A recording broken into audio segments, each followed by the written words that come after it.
Olá pessoal, estou aqui mostrando para vocês a nova cara do canal, tá ok? E o nosso canal aí vai tentar trazer mais vídeos para você, tá? Com os assuntos aí focados em ciência, tecnologia e engenharia, tá ok? Bom, o curso de hoje a gente vai falar e vai continuar um pouco falando sobre a simulação de eventos discretos, agora com teorias e aplicações, não voltada para um software ou um simulador específico como o nosso vídeo nosso curso do Arena, tá? A gente vai continuar com o curso do Arena, mas a gente vai trazer esse curso de simulação de eventos discretos. Além de ser um assunto que eu gosto, eu espero ajudar vocês. Por quê, pessoal? Hoje, comercialmente falando, né, nós temos vários simuladores, tá? O simulador em si, você vai aprender quando trabalhar com ele. Você vai passar dificuldades, mas vai galgando, né, degraus aí até que você fique um expert. O importante é você saber como aplicar e saber essa teoria, tá? Para que você, quando for utilizar o software, fazer aplicações corretas. Por exemplo, de forma cotidiana, vamos dizer o Excel, por exemplo, que é uma ferramenta que eu uso no meu trabalho. Não adianta você saber muito de Excel se você não sabe aplicar as fórmulas matemáticas corretas. Por quê? Porque você vai trazer o resultado errado, obviamente, tá, pessoal?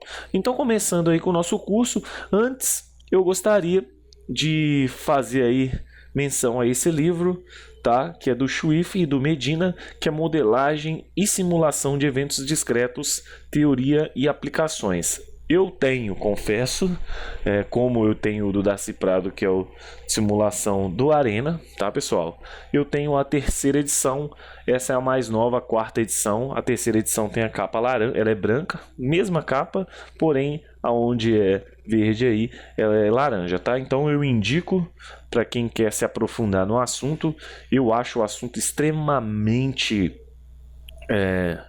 importante. Esse é um assunto que deve ser difundido, principalmente nas pequenas empresas, porque são elas no Brasil aí, as responsáveis pelos maiores números de empregos. Então, uma simulação você tem uma finalidade de funções, de avaliação. Você pode fazer com que essa empresa sobreviva ao mercado por maior tempo, né? Afinal de contas, você pode avaliar aí, por exemplo, uma compra de uma máquina que vai aumentar o processo produtivo ou não. De repente, você avaliando antes dessa compra, você evita a descapitalização dessa empresa, tá? Isso é um exemplo, há uma infinidade de aplicações para a simulação, tá ok? Voltando, né? Como já falei isso no curso do Arena, mas agora de uma forma melhor. O que é simulação? Trouxe aqui algumas que estão exemplificadas no livro do Swift e do Medina, tá?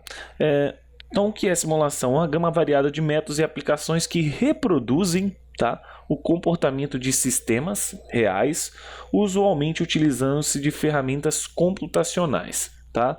Hoje em dia, você falar de simulação sem computador é praticamente extinto. Então, o computador é uma ferramenta muito necessária porque existem algoritmos que agilizam, né? E o computador, na verdade, ele agiliza os cálculos desses algoritmos, tá?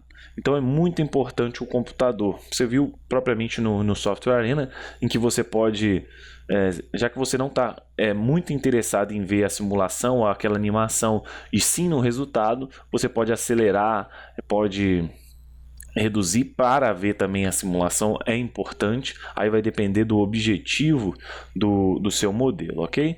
Então, mais uma definição, tá? O processo de elaboração de um modelo de um sistema, que é o real, tá, pessoal? Ou hipotético, que é aquele que você gostaria que existisse, né? Você, por exemplo, vai fazer um layout, vai desenhar, você ainda não fez todo o processamento ali de posicionamento de máquinas, você está simplesmente testando a movimentação de peça, tá? Para aí então fazer uma condução de experimentos com a finalidade de entender, né, ou avaliar a operação ou testar, tá, pessoal? Ou você testar uma nova operação, tá ok? Aqui nós temos o processo de modelagem, que na verdade é você pegar o sistema, né, que são aí esse avião, os prédios, os carros, e transformar em algum tipo de modelo, né, que seria uma representação. Muitas das vezes, não, nesses modelos a gente retira aquilo que não é necessário para o nosso objetivo, retira aquela informação do sistema que não vai fazer diferença para atingir o nosso objetivo, tá, pessoal? E existem tipos de modelos. Quais são eles? Os modelos simbólicos, tá? Os modelos analíticos e os modelos de simulação. Agora nós vamos falar sobre os modelos simbólicos. O que são esses modelos simbólicos? São símbolos gráficos, tá ok? Fluxogramas, diagramas de atividades, tá? Layout. Ele, na verdade, é muito utilizado para comunicação e documentação. Tá? E ele existe algumas limitações, ele é um modelo estático, quer dizer, um layout, você tem a representação dele, né? Você tem a planta ali de como ficaria a organização das máquinas, por exemplo, mas você não consegue ver a movimentação, a execução desse layout, ele trabalhando. Então é muito importante que a gente vai falar da simulação é que ela possibilita esse tipo de visualização dentro, por exemplo, de um projeto de layout, tá?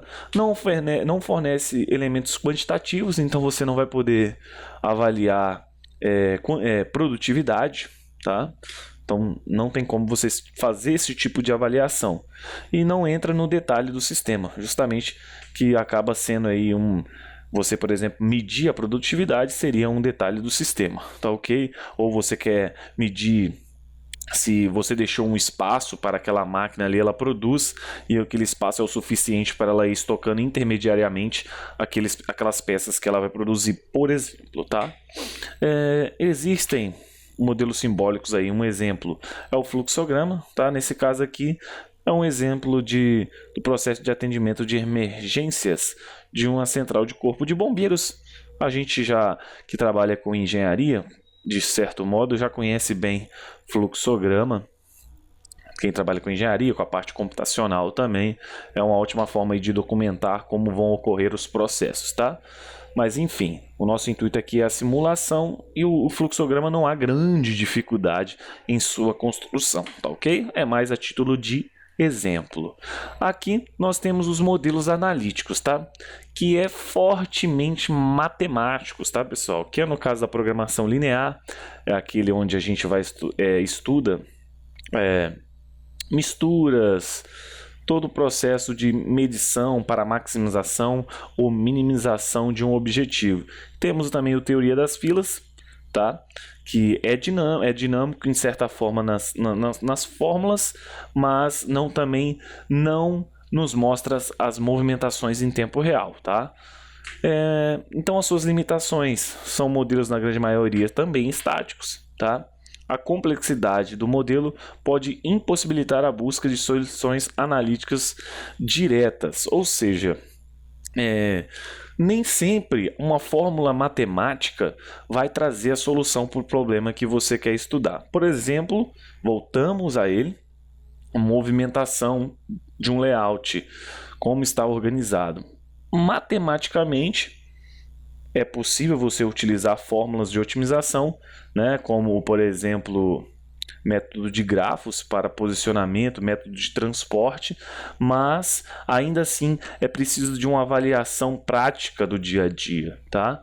As vantagens é que por várias vezes assim ela pode trazer uma solução exata, rápida e às vezes ótimas. Por exemplo, quando a gente quer minimizar custo, vai fazer um projeto de programação aí de planejamento de produção, você tem todos os dados levantados, suas restrições, então você consegue fazer um planejamento que reduza o custo e atenda aquela demanda. É um exemplo e possivelmente, pessoal, vai ser um dos cursos que a gente vai trazer, tá? Esse sobre programação linear que também podem ser amplamente aplicados aí dentro da indústria, ok? Bom, os modelos de simulação, esse é o ponto onde a gente quer chegar. Captura o comportamento do sistema real. Então eles são dinâmicos, tá? E permite a análise da pergunta e se. Isso que eu acho fundamental. tá? E se eu trocasse o turno? E se eu comprasse uma máquina? E tudo isso sem afetar o sistema real. Isso é que eu acho importante, isso é que eu acho legal. Você vai conseguir avaliar sem cometer gastos ou erros. Isso é muito importante. Imagine hoje, com a tecnologia tão avançada que está, você adquirir um equipamento e, na verdade, quando esse equipamento for instalado em sua produção, ele não te trouxer o resultado esperado. Já pensou? É capaz de representar sistemas complexos e de natureza dinâmica, como falei, e aleatória, que significa que as coisas, por exemplo, prever um defeito numa máquina, ela pode ter um comportamento, e você medir esse comportamento e como, por exemplo, você aplicar uma manutenção preventiva. Então, é aleatoriedade, você não sabe quando vai acontecer, mas você pode fazer um estudo em cima dessa aleatoriedade para conseguir prever até determinado ponto, ok? Suas limitações aí entra, pode ser de construção difícil, é o que acontece, é por isso que esse canal tenta trazer a simulação para facilitar, arrumar novos... É como se fosse um incentivo para você estudar essa área, porque eu acho que é uma área que tende a crescer muito. Não há garantia do ótimo. Por quê? Porque envolve um pouco de arte, envolve um pouco de envolvimento, né? Nem sempre, por exemplo, fazer um planejamento utilizando, por exemplo, um método de programação linear vai ser perfeito, porque na prática há outros tipos de restrições, né? Então é bem importante que você tenha um pouco de arte envolvida aí no seu modelo de simulação. Então você tem que trocar bastante ideia com quem está envolvido, né, durante o dia a dia nessa simulação, nesse projeto, ok?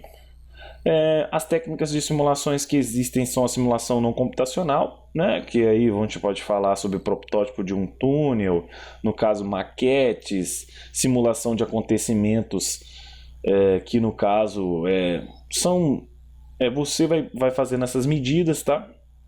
Aí temos a simulação computacional, que ela pode ser a simulação estática ou de Monte Carlo, que na verdade ela é utilizada muito na matemática para equações diferenciais e pode se utilizar em uma planilha de Excel, tá? A simulação de sistemas contínuos, tá? Vamos dar um exemplo. Vamos supor que você trabalhe numa cervejaria, né? Então ela é cheia de tubulações.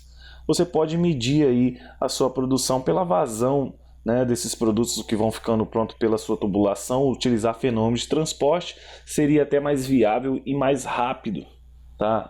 Utilizar para uma medida de produção do que, por exemplo, um processo produtivo em que a manufatura ela é realizada de forma manual. Então, muitas das vezes, esse operário ele vai oscilar em um dia muito bom de produção, em um dia ele vai estar acima da média, um pouquinho abaixo de só a média, um dia na média. Então, essa oscilação ela gera resultados diferentes, tá ok? Resultados aleatórios.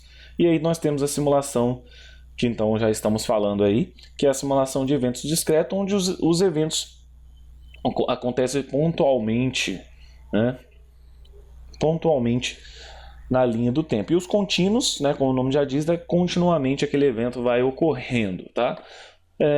Sistemas dinâmicos, os estados se alteram com o tempo. Os sistemas discretos, os atributos do estado só mudam no tempo discreto, ou seja, aquela atividade começou no tempo t0, ela foi finalizada no tempo t2. Então isso é um evento discreto, mudam pontualmente durante a linha de tempo, ok?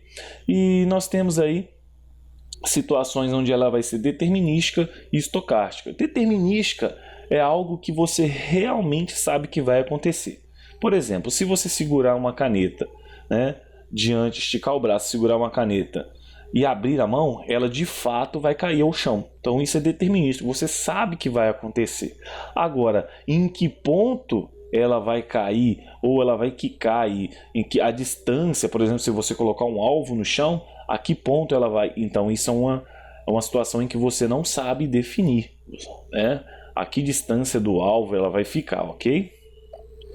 Aqui nós temos um exemplo, tá?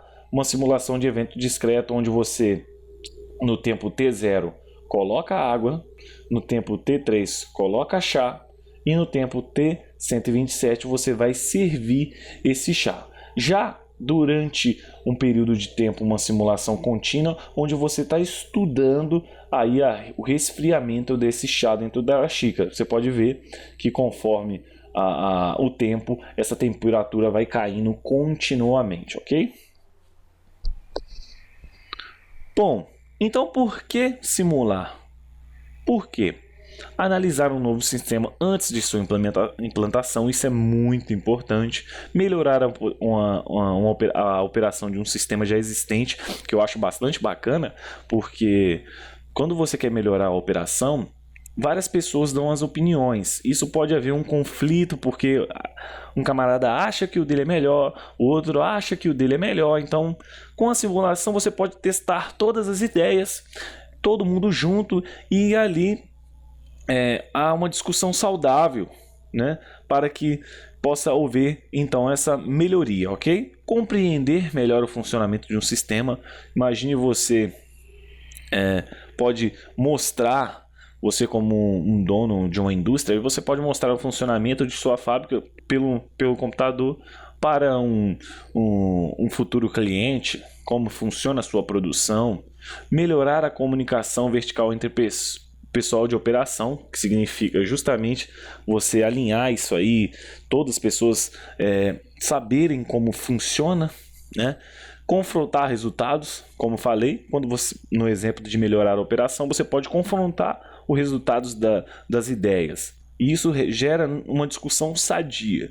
E medir, né? E medir as eficiências, que também é muito importante. De repente, você em um setor você tem 3 pessoas, em um 2, mas na verdade nesse que tem 3 não precisam de uma, então essas 2 podem ser alocadas para esse que tem 2, que está tendo dificuldade de produção. Então isso é bastante legal, por isso que eu gosto desse tipo de assunto, que no caso é a simulação. Aqui é uma maneira ilustrativa, tá? É um exemplo que o Swift Medina traz no livro, tá? Pela sua posição média, o bêbado está vivo, mas na média o bêbado está morto. Por quê? A gente gosta muito de trabalhar com média, tá? Então a média ela pode ser enganosa, tá? Vamos supor que no momento aqui, vamos pegar aí esse andar do bêbado, tá vendo? Que se você tirar a média, obviamente ele vai andar no centro da rodovia, e então ele não vai correr o risco de ser atropelado. Porém, como a gente sabe que ele está alterado, ele vai zigue-zagueando por toda a rodovia. Então o que acontece? Quando você vai tirar o dado, imagine que você tirou esse dado quando ele estava numa parte da rodovia, na parte, por exemplo, inferior do nosso desenho. Então a sua média, essa oscilação, ela não foi medida, tá ok? Então é muito importante medir esse comportamento. Para quê? Para que você possa trabalhar com todo o comportamento e não só com a média, tá ok? É igual demanda. Certo produto, se você trabalha somente com a média dele, quando houver uma demanda de pico, pode ser que sua produção não consiga atender, porque não foi estudado, não foi avaliado o produto no momento de pico, ok? Bom, e quando você vai simular então, tá? Quando o problema, tá? Ele tiver maior complexidade, maior dinâmica e maior aleatoriedade, porque você vai usar métodos estatísticos para prever esse comportamento. Então, cada vez que isso for maior, você utiliza a simulação, e de certa forma, quando for menor, então você vai utilizando ou planilhas de Excel, calculadora, lápis e papel, ou então você utiliza a sua própria intuição. Nada contra, tá? Já vi pessoas que a sua intuição é extremamente fenomenal, consegue resolver problemas de forma bem apurada, tá ok? E os resultados, quando você deseja ter um maior resultado, tá? Porém, você aí vai ter um maior esforço e, de certa forma, também você vai ter uma maior qualidade, tá ok? A simulação, então, ela pode ser aplicada aí em várias Não vou ler todos aqui, porque não, você pode aí estar observando a infinidade em que a simulação pode ser aplicada, tá ok? E aqui é mais como funciona o método da simulação de modo geral, tá? Para finalizar o nosso curso hoje, a nossa aula, na verdade, tá? Você tem três etapas, que é a concepção, né? Onde ali você vai levantar os objetivos, vai construir um modelo abstrato, né? Para que você possa já ter noção, e depois um modelo conceitual. De certa forma, esse modelo conceitual na maioria das vezes é feito de forma como um modelo simbólico. Você utiliza um modelo simbólico. Você pode ver que nas nossas videoaulas de simulação com Arena há fluxograma. Então o fluxograma já do modelo conceitual pode ajudar bastante na construção ali do modelo, na programação do modelo dentro do Arena. Então aí você parte para a implementação do modelo, tá? Você vai implementar e construir esse modelo computacional, vai verificar e avaliar se o modelo está representando o sistema de forma real. Então na análise aí você já começa a fazer a operação dentro do modelo e vai fazer aí o que o seu objetivo determina, que é ou fazer uma experimentação ou avaliar possíveis objetivos que você deseja, tá ok? Bom, pessoal, espero que vocês tenham gostado. Vou continuar, tá? Na nossa próxima videoaula sobre simulação de eventos discretos, nós iremos falar sobre a modelagem dos dados de entrada, tá ok? Então eu espero você. Se você gostou, dá um like. Tem crítica, tem dúvida, sugestão, você pode curtir, pode comentar ou pode me mandar um e-mail, assim como eu deixei no curso do Software Arena, tá ok? Muito obrigado.